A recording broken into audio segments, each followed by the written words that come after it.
I was a woman who had spent most of her life working in the fast food industry, always striving to be more than just another employee.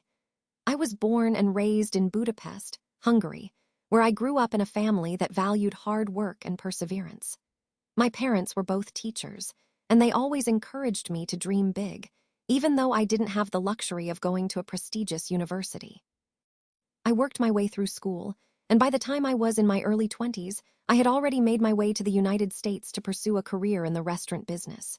It was a tough path, but I was determined.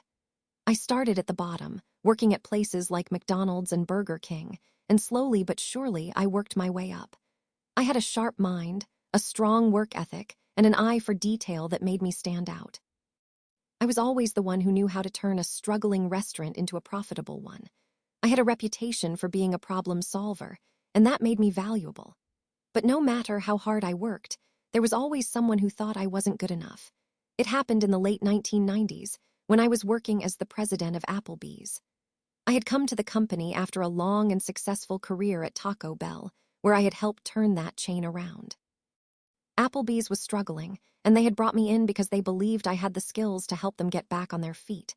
I worked hard, I brought in new ideas, I listened to the employees, and I made sure that the customers were happy. But despite all of that, my boss, the chair and CEO of the company, told me that I would never be promoted to the position of CEO.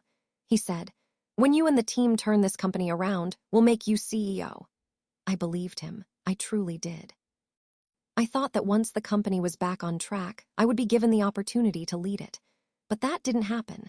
Instead, I was told that I was not the right person for the job. It was a slap in the face. I had worked so hard, and I had been given a chance to prove myself, and yet I was still denied the opportunity to lead. I was hurt, I was angry, and I was determined to change things. I couldn't let them tell me that I wasn't good enough, that I wasn't worthy of leading a company that had once been one of the most successful in the fast food industry. So I made a decision. I left Applebee's and went to work for IHOP, where I was given a chance to lead and to prove that I was more than just a good manager. I worked my way up, and eventually I became the CEO of IHOP. But I never forgot the promise that my former boss had made to me. I knew that one day I would have the chance to take back what had been denied to me. And when I did, I made sure that the person who had denied me my dream would pay the price. It was 2025, and I had just completed a major acquisition.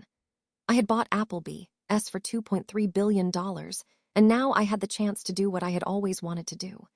I was standing in the office of the former chair and CEO of Applebee's, the man who had told me I would never be CEO. He had been the one who had held me back, the one who had told me I wasn't good enough. I had spent years working hard, building my own career, and now I had the power to make him pay. I looked at him and I said, "We don't need two of us, so I'm gonna have to let you go." That was the moment I had waited for all these years. I had taken the company back. I had proven that I was more than just a good manager, and now I had the chance to show him that I was the one who should have been in charge all along. I had done it. I had made my mark, and I had made sure that my former boss would never be able to tell me that I wasn't good enough again. I had my revenge, and I had finally found my place in the world. I was no longer just a woman who had been denied her dream. I was a woman who had made it happen, and I had made sure that no one would ever be able to take that away from me again.